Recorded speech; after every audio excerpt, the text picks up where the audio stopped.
എന്തുകൊണ്ട് കോൺഗ്രസിന് സ്ഥിതി സംഭവിച്ചു എന്നുള്ള ചോദ്യം വളരെയേറെ ചർച്ച ചെയ്യേണ്ട ആവശ്യം ഇന്ത്യ രാജ്യത്ത് ജനങ്ങളുടെ ഇടയിൽ അത്രയും ജനവിരുദ്ധമായ സമീപനമാണ് ഭരണതലത്തിൽ അത് സ്വീകരിച്ചത്.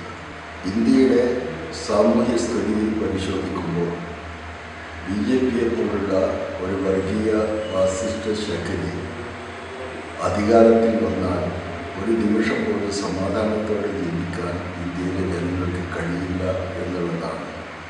ഇന്ത്യയിലെ ഇടതുപക്ഷ പ്രസ്ഥാനങ്ങൾ BJPക്കും കോൺഗ്രസിനും എതിരെ ഒരു മൂന്നാമത്തെ ബദൽ ഉയർത്തിക്കൊണ്ടുവരുന്ന പരിശ്രമത്തിലാണ് കഴിഞ്ഞ കുറേ കാലമായി ഏർപ്പെട്ടത്.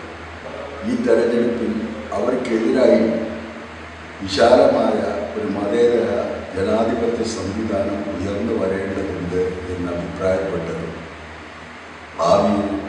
ഭാവിയെ സംബന്ധിച്ച പ്രതീക്ഷ നൽകുന്ന കാര്യങ്ങളാണ്.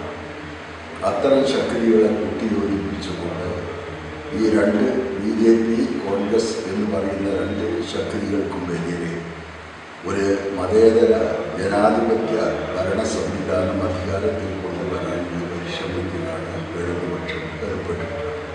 തെരഞ്ഞെടുപ്പിൽ ഇടതുപക്ഷ മതേതര ശക്തികളോട് ഒത്തുനിൽക്കുന്ന ഒരു സ്വതന്ത്ര സ്ഥാനാർത്ഥിയെ നിർത്തി മത്സരിക്കാൻ ഇടതുപക്ഷ പാർട്ടികൾ തീരുമാനിച്ചു.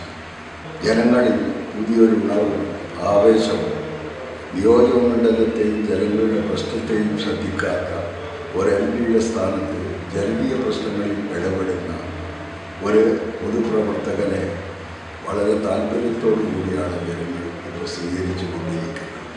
ഈ പോരാട്ടത്തിൽ നല്ല വിജയം ഇടതുപക്ഷത്തിന് മണ്ഡലത്തിൽ കൈവരിക്കാൻ കഴിയും എന്നുള്ള പ്രതീക്ഷയാണ്